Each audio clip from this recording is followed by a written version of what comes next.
اسلام قبول کرنے کے بعد آپ کو سخت تکالیف کا سامنا کرنا پڑا، خاص طور پر آپ کے چچا نے اسلام سے روکنے کے لیے آپ کو تکلیفیں دیں۔ ایک روایت کے مطابق آپ کو چٹائی میں لپیٹ کر دھواں دیا جاتا تھا تاکہ وہ اسلام چھوڑ دیں، لیکن آپ نے بڑی استقامت سے کام لیا اور کہا کہ میں کبھی اسلام نہیں چھوڑوں گا، چاہے میری جان چلی جائے۔ السلام علیکم دوستو، آج کی اس ویڈیو میں ہم آپ کے سامنے عشرہ مبشرہ میں شامل ہونے والے حضرت زبیر بن عوام رضی اللہ تعالیٰ عنہ کے اسلام لانے کا واقعہ پیش کریں گے، لہٰذا دل تھام کر اس ویڈیو کو آخر تک سنیے گا۔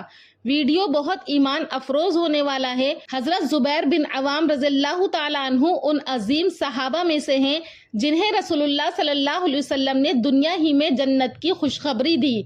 آپ عشرہ مبشرہ یعنی ان 10 صحابہ میں شامل ہیں جنہیں اللہ کے رسول صلی اللہ علیہ وسلم نے زندگی میں جنتی ہونے کی خوشخبری دی۔ حضرت زبیر بن عوام رضی اللہ تعالیٰ عنہ کا تعلق قریش کے مشہور قبیلے بنی اسد سے تھا۔ آپ کے والد کا نام عوام اور والدہ کا نام صفیہ بنت عبد المطلب تھا، جو رسول اللہ صلی اللہ علیہ وسلم کی پھوپھی تھیں۔ اس لحاظ سے آپ حضور اکرم صلی اللہ علیہ وسلم کے پھوپھی زاد بھائی بھی تھے۔ آپ کی پرورش ایک بہادر جری اور سچائی کے علم بردار گھرانے میں ہوئی۔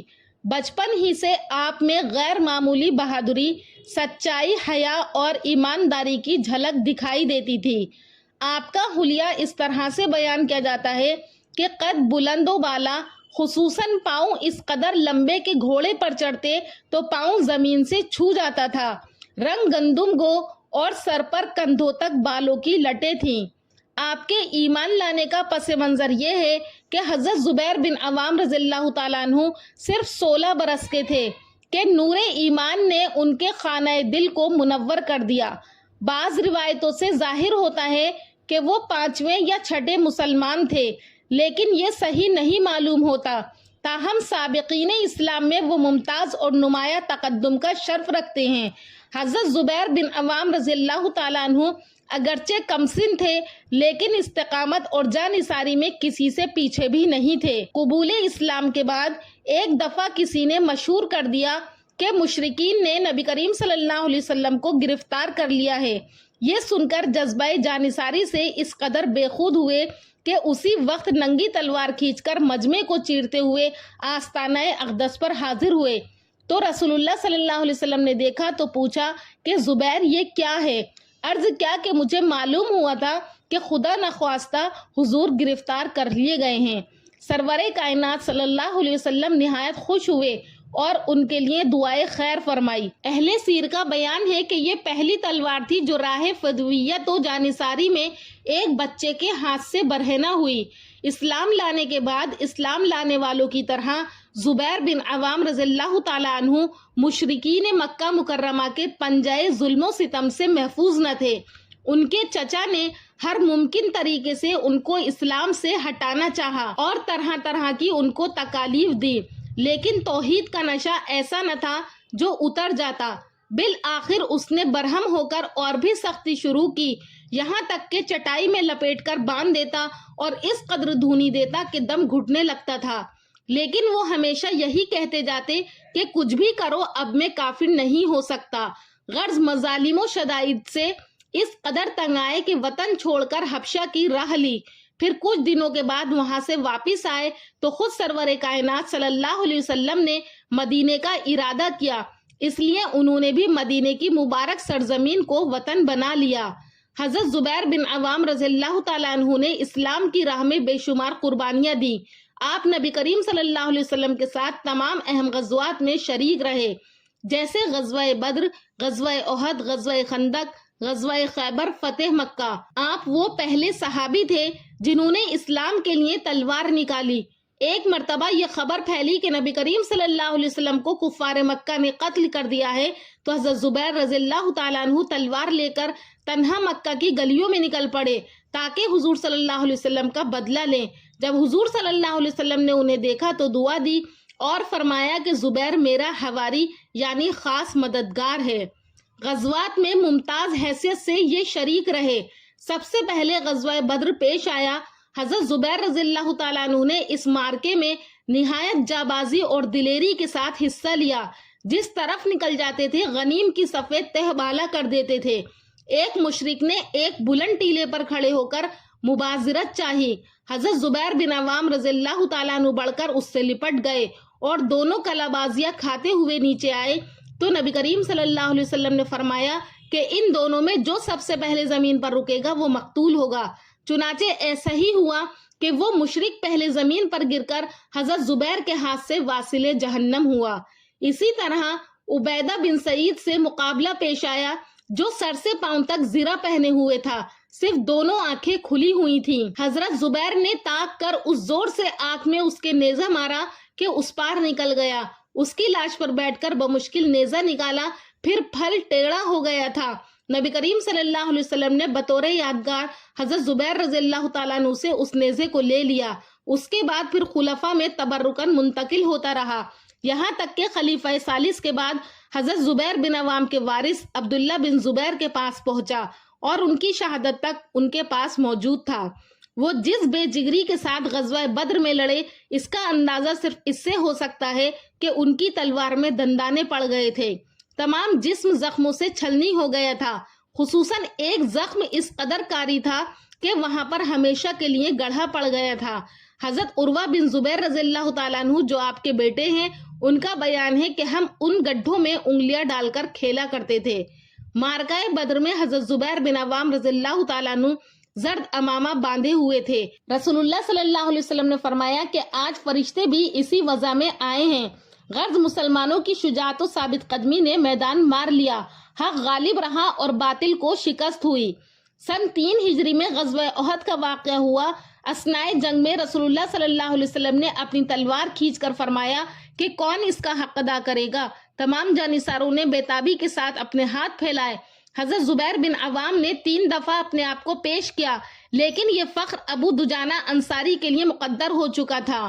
جنگ احد میں جب تیر اندازوں کی بے احتیاطی سے فتح شکست سے مبدل ہو گئی اور مشرکین کے اچانک حملے سے غازیان دین کے پاؤں متزلزل ہو گئے، یہاں تک کہ شمع نبوت کے گرد صرف 14 حضرات صحابہ کرام رضوان اللہ علیہم پروانہ وار ثابت قدم رہ گئے تھے، تو اس وقت بھی یہ جاں نثار حواری جاں نثاری کا فرض ادا کر رہے تھے. حضرت زبیر بن عوام کا دامن اخلاقی جواہر سے مالا مال تھا. تقوی، پارسائی، حق پسندی، بے نیازی، سخاوت اور ایثار آپ کا خاص شیوا تھا. رقت قلب اور عبرت پذیری کا یہ عالم تھا کہ معمولی سے معمولی واقعے پر دل کانپ اٹھتا تھا. خشیت الہی پر ایک آیت نازل ہوئی تو سرور کائنات صلی اللہ علیہ وسلم سے پوچھا کہ یا رسول اللہ، کیا قیامت کے روز ہمارے جھگڑے پھر دہرائے جائیں گے؟ ارشاد ہوا کہ ہاں، ایک ایک ذرے کا حساب ہو کر حقدار کو اس کا حق دلایا جائے گا. یہ سن کر ان کا دل کانپ اٹھا. کہنے لگے کہ اللہ اکبر، کیسا سخت موقع ہوگا. تقوی اور پرہیزگاری حضرت زبیر رضی اللہ تعالیٰ عنہ کی کتاب اخلاق کا سب سے روشن باب ہے. وہ خود اس کا خیال رکھتے تھے اور دوسروں کو بھی ہدایت کرتے تھے. فیاضی، سخاوت اور خدا کی راہ میں خرچ کرنے میں بھی پیش رہتے تھے. حضرت زبیر رضی اللہ تعالیٰ عنہ کے پاس 1000 غلام تھے. روزانہ اجرت پر کام کر کے ایک بیش قرار رقم لاتے تھے، لیکن انہوں نے اس میں سے ایک حبہ بھی کبھی اپنی ذات یا اپنے اہل و عیال پر صرف کرنا پسند نہیں کیا، بلکہ جو کچھ آیا اسی وقت صدقہ کر دیا.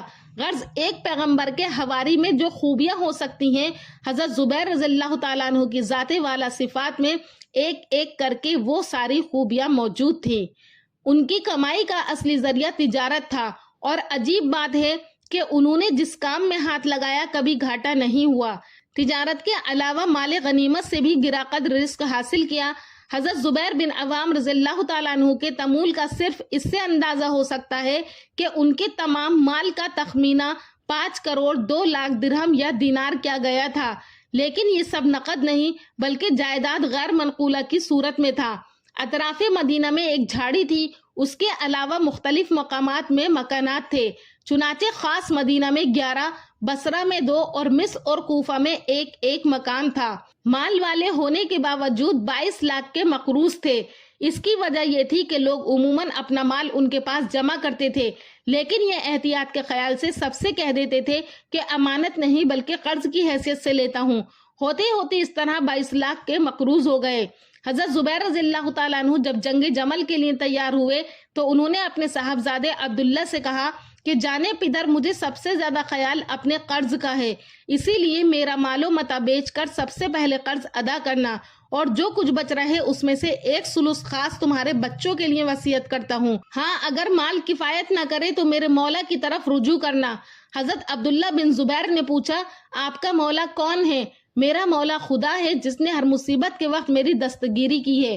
عبداللہ بن زبیر نے حسب وصیت مختلف آدمیوں کے ہاتھ جھاڑی بیچ کر قرض ادا کرنے کا سامان کیا اور 4 برس تک موسم حج میں اعلان کرتے رہے کہ زبیر پر جس کا قرض ہو آ کر لے لے۔ غرض اس طرح سے قرض ادا کرنے کے بعد بھی اس قدر رقم بچی رہی کہ صرف حضرت زبیر کی 4 بیویوں میں سے ہر ایک کو 12 لاکھ حصہ ملا۔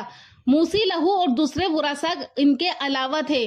حضرت زبیر کو بیوی بچوں سے نہایت محبت تھی، خصوصاً حضرت عبداللہ رضی اللہ تعالیٰ عنہ اور ان کے بچوں کو بہت مانتے تھے، چنانچہ اپنے مال میں سے 1/3 کی خاص ان کے بچوں کے لیے وصیت کی تھی۔ لڑکوں کی تربیت کو بھی خاص طور پر ملحوظ رکھتے تھے۔ جنگ یرموک میں شریک ہوئے تو اپنے صاحبزادے عبداللہ بن زبیر کو بھی ساتھ لے گئے۔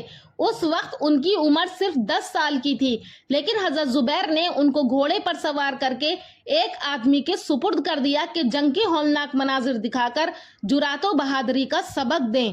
دولت و ثروت کے باوجود طرز معاشرت آپ کا نہایت سادہ تھا، غذا بھی پرتکلف نہ تھی، لباس عموماً معمولی اور سادہ زیب بدن فرماتے، البتہ جنگ میں ریشمی کپڑے استعمال کرتے تھے کیونکہ رسول اللہ صلی اللہ علیہ وسلم نے خاص طور پر ان کو اجازت دی تھی۔ آلات حرب کا نہایت شوق تھا اور اس میں تکلف جائز سمجھتے تھے، چنانچہ ان کی تلوار کا قبضہ نقرئی تھا۔ آپ کی شہادت کے بارے میں بیان کیا گیا ہے کہ حضرت زبیر رضی اللہ تعالیٰ عنہ نے اپنی پوری زندگی اسلام کے لیے وقف کر دی۔ جب حضرت علی رضی اللہ تعالیٰ عنہ اور حضرت امیر معاویہ رضی اللہ تعالیٰ عنہ کے درمیان اختلاف ہوا تو حضرت زبیر رضی اللہ تعالیٰ عنہ نے پہلے صفین کی طرف نکلنے کا ارادہ کیا، لیکن بعد میں جنگ سے علیحدہ ہو گئے، مگر ایک بدبخت شخص نے آپ کو دھوکے سے شہید کر دیا۔ بتایا جاتا ہے کہ ایک شخص جس کا نام عمرو بن جرموز تھا اور یہ حضرت زبیر بن عوام کے ساتھ تھا، حضرت زبیر بن عوام جیسے ہی سجدے میں گئے کہ عمرو بن جرموز نے غداری کر کے تلوار کا وار کیا اور حواری رسول صلی اللہ علیہ وسلم کا سر تن سے جدا ہو کر خاک و خون میں تڑپنے لگا۔ افسوس جس نے اعلیٰ کلمت اللہ کی راہ میں کبھی اپنی جان کی پرواہ نہ کی اور جس نے رسول اللہ صلی اللہ علیہ وسلم کے سامنے بارہا مصائب و شدائد کے پہاڑ ہٹائے تھے، وہ آج خود ایک کلمہ خوان اور پیرو رسول صلی اللہ علیہ وسلم کی شقاوت اور بہرحمی کا شکار ہو گیا۔ ان للہ و انا الیہ راجعون۔ ابن جرموز حضرت زبیر بن عوام کی تلوار اور زرہ وغیرہ لے کر بارگاہ مرتضوی یعنی حضرت علی رضی اللہ تعالیٰ عنہ کی بارگاہ میں حاضر ہوا اور فخر کے ساتھ اپنا کارنامہ بیان کیا۔ جناب مرتضی رضی اللہ تعالیٰ عنہ نے تلوار پر ایک حسرت کی نظر ڈال کر فرمایا، اس نے بارہا رسول اللہ صلی اللہ علیہ وسلم کے سامنے سے مصائب کے بادل ہٹائے ہیں۔ اے ابن صفیہ کے قاتل، تجھے بشارت ہو کہ جہنم تیری منتظر ہے۔ حضرت زبیر بن عوام رضی اللہ تعالیٰ عنہ نے 64 برس کی عمر پائی اور 36 ہجری میں شہید ہو کر وادی الصبا میں سپرد خاک ہوئے۔ دوستو، یہ تھا حضرت زبیر بن عوام رضی اللہ تعالیٰ عنہ کی زندگی کا واقعہ کہ وہ اپنی زندگی میں ایمان کس طرح سے لائے اور کس طرح سے انہوں نے بڑھ چڑھ کر ہر چیز میں حصہ لیا، اور ان کے اسی جذبے نے ان کو عشرہ مبشرہ کا دنیا ہی میں خطاب دلوا دیا۔ حضرت زبیر بن عوام رضی اللہ تعالیٰ عنہ کی زندگی ہمیں سکھاتی ہے کہ سچا ایمان صرف زبان سے نہیں بلکہ عمل اور قربانی سے ظاہر ہوتا ہے۔ ایمان کی راہ میں تکلیفیں آئیں گی، لیکن صبر، وفاداری اور استقامت ہی انسان کو جنت تک لے جاتی ہے۔ اللہ پاک سے دعا ہے کہ اللہ پاک حضرت زبیر بن عوام رضی اللہ تعالیٰ عنہ کے درجات کو بلند فرمائے۔ جس طرح سے انہوں نے اسلام کے خاطر اپنی زندگی گزاری ہے، اللہ ہمیں بھی ان کی طرح اپنے دین کے خاطر زندگی گزارنے والا بنائے۔ دوستو، امید کرتی ہوں کہ آپ کو ہمارا ویڈیو پسند آیا ہوگا۔ اگر پسند آیا ہے تو ہمارے چینل نوری اسلامک ٹیوبر کو ضرور سبسکرائب کریں اور کامنٹ سیکشن میں اپنی رائے کا اظہار کریں۔ انشاءاللہ پھر ملاقات کروں گی ایک اور نئے ٹاپک کے ساتھ اگلی ویڈیو میں۔ تب تک کے لیے اللہ حافظ۔